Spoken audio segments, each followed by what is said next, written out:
Hi, today we're going to work on the array problem set 2, problem number 5. The problem statement says sort an array of zeros, ones, and twos in ascending order. So, if we're given this input of 2, 0, 1, 2, 1, our output should look like 0, 1, 1, 2, 2. How do we get there? Well, let me first go over the time and space first. The time of this function should be in O(n) log n, and the space should be O(n). Now, you'll notice that we're doing a merge sort function here. It's going to be n log n time, because essentially what we're going to be doing is we're going to be going for the length of n of the given array.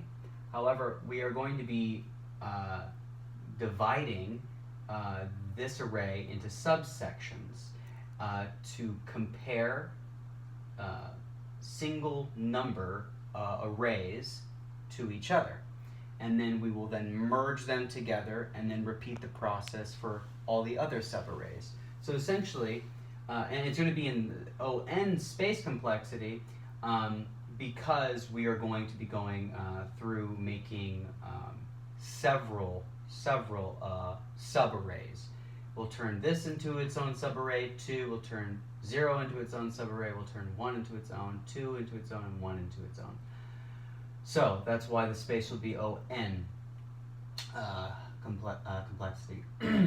How merge sort essentially works is you're going to be given an array, and we ask if the given array, if its length is less than or equal to 1, meaning that this is only one array, right? We're going to return it. We're going to return the array. Now, it's ideal for us to get down to a single number or 0 length array, because like I said before, when we have these two separate arrays, we want to merge them together into one array. And we're only going to be able to compare single values to each other. We can't compare every single value to each other at once. We have to do them individually. So we're going to be given this whole array. It'll go in here. We ask, is this length less than or equal to 1? No, it's not. This is a recursive function, so this is our base case. Okay, if it's not that, then what we want to do is we want to cut this array, we want to cut it in half. We want to cut it down the center. So we're going to math.floor, and we're going to take the array length, we're going to divide it by 2. So if this is 5, and we floor the halving of this length, we should get 2.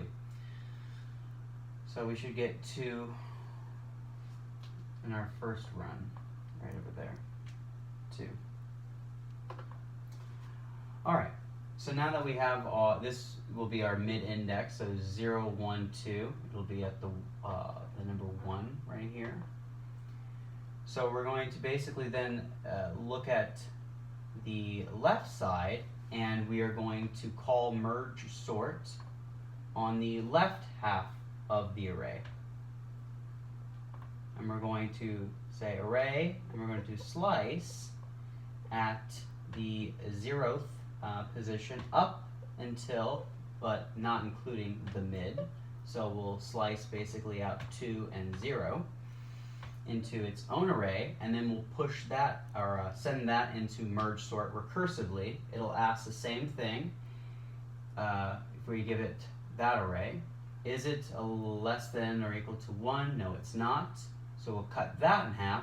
2 divided by 1, or divided by 2, that gives us 1. So now we have the 0th as our index. So the second index we would get would be 1. We would then put that back into our left, and would be sending 2 into this left variable again. That would go back into merge sort. It would see, oh, yes, it is less than or equal to 1. It would return that array. So it would return on the call stack 2 to us. And then we would continue on the right side. And we would call merge sort recursively again on the other side.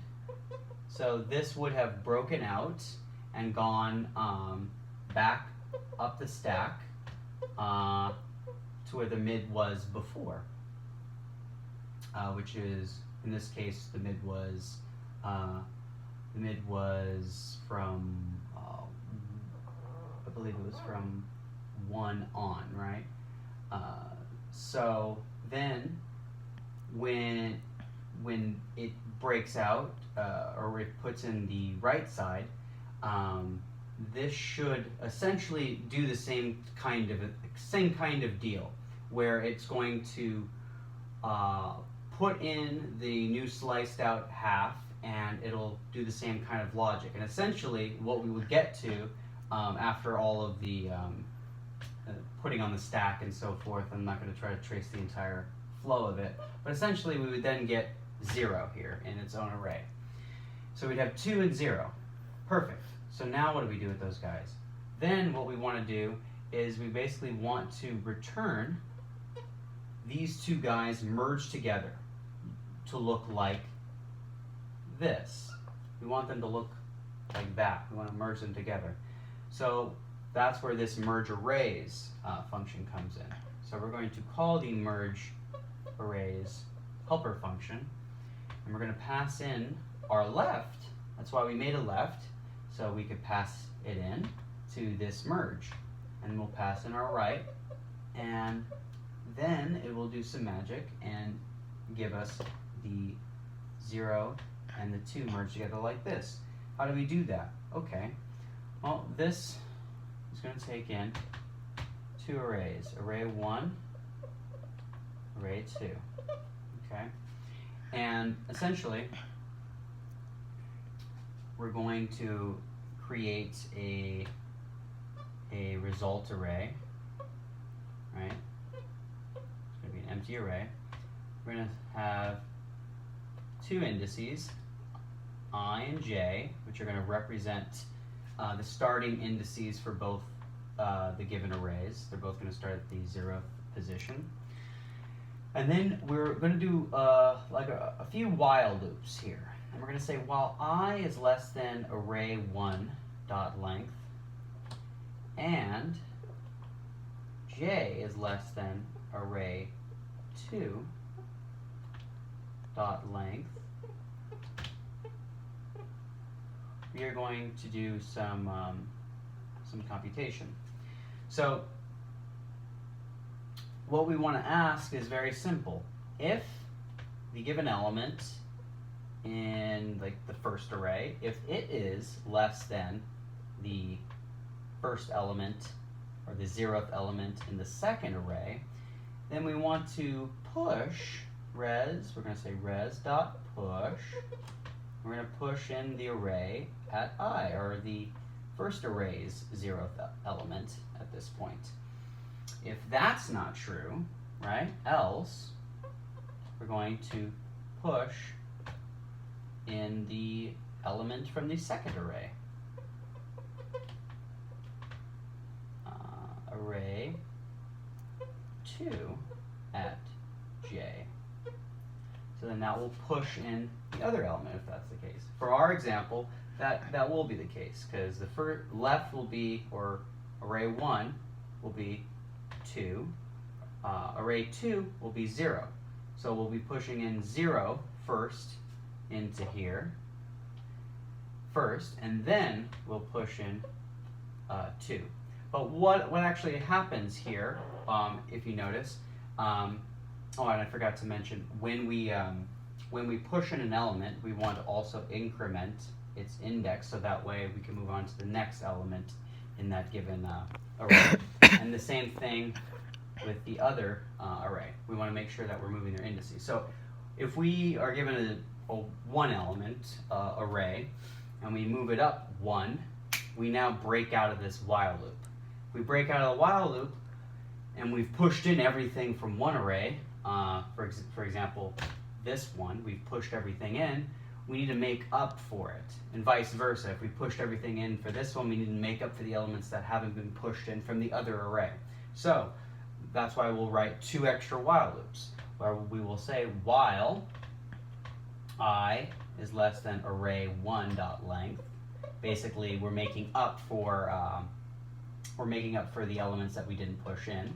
We're going to res.push array at I, and then we are going to increment I, and we're going to do the same thing for the second array. So again, this just makes up for the elements that we didn't get to in the first while loop. This is array 1, this is array 2 at j. Kind of looks the same, okay. And then at the end of this, we're just going to return the result, which that should give us, given this first example, it should give us 0, 2. And then when this returns, it will return 0, 2, and then it would move on to the next subdivision of the array, which we've already done the left side. This is what we did right here. We took care of this left side from the middle. Now we would take care of this side, and we would go looking at 1, 2, 1, and we would boil it down, put in 1 and 2, and then we would put in 1, and we would basically do our sorting. And each time we add these elements, these arrays onto the stack, they will be piling up, and as they exit and return, they will eventually all be pushed into the same final output array and will be returned in the output that we expect, which is 0, 1, 1, 2, 2. And again, this is in O(n) log n time because we're going for the length of n, and we are dividing it in half each time into sub-arrays to then boil it down to single arrays to then compare, merge, and sort. And the space is n because we are going for the length of n creating these arrays. And that is how you solve this problem. Thank you so much.